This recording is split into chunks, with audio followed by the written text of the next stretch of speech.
Avenue, that was the factory on the left-hand side of the, when you left Main Street and came down North Avenue, this was the factory on the left-hand side. Okay. And this is what the storehouse looked like with all those baskets. Where's the storehouse? Oh, there was one out in the back, Okay. right in the back of the factory. Okay. It was a big building. I'm trying to think what Floyd's leaning on there.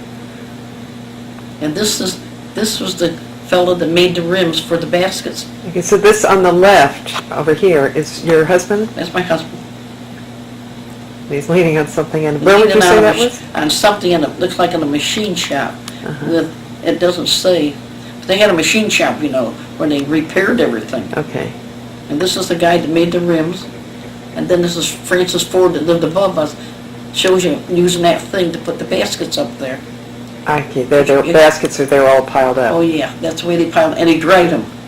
Uh-huh. See, they were damp when they were made, and they dried them out. I haven't got any of the covers. He must not taken any pictures of the covers. And the basket mountain is up there on the top. Yeah. That's what it looked like. If you went out the storehouse, looking, went out of it and went away and came and looked back. That's the way it looked. All the baskets. And they were sold for the fruit industry, right? Fruit industry, yeah. Mostly down, well, they used to go over to Romulus, over on the other side of Seneca Lake, Uh-huh. Kings Ferry, a lot of different places. Uh-huh. Floyd drove a small Chevrolet truck lots of times in the summer.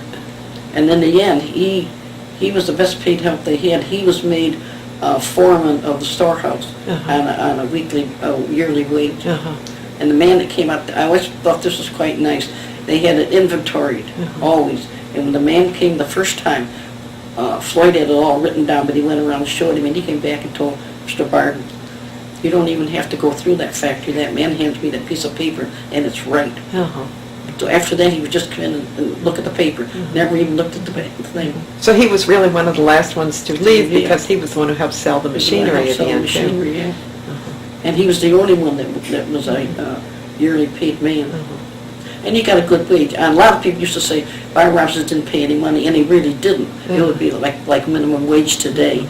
And but they had some of the scums of the town. I hate to tell you this. They had one fella that never came to work on Monday because he got drunk every weekend. Oh dear. Not many people would hold a job for him. He'd come in on Tuesday, Wednesday, Thursday, and Friday. Well, that's past Prohibition, I guess. So you're talking yeah. about what, the 60s? Yeah.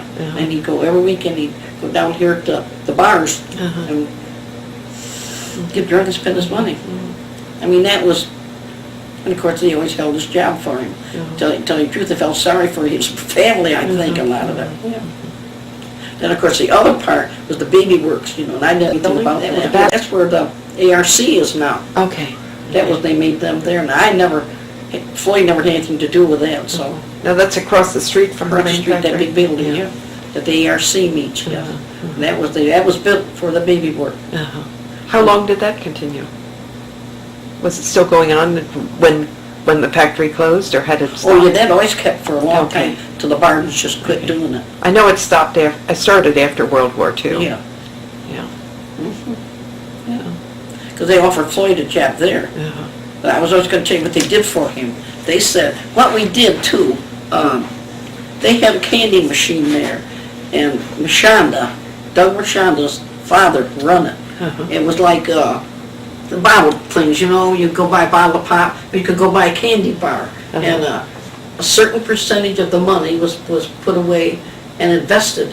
And if you wanted to be involved in it, you could give $1 of your wages every week, and they would add it together. And when Floyd retired there, he had about $2,500. So, Mr.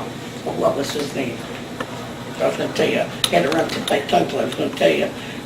This is what they did. Well, first they said to Floyd, if you don't want to work any place, we can figure it out that you could hang around till you're 62 and draw your, well, we could give you unemployment insurance, enough to tide you over. But this is what happened. Mr. Barden got him a job at the hospital.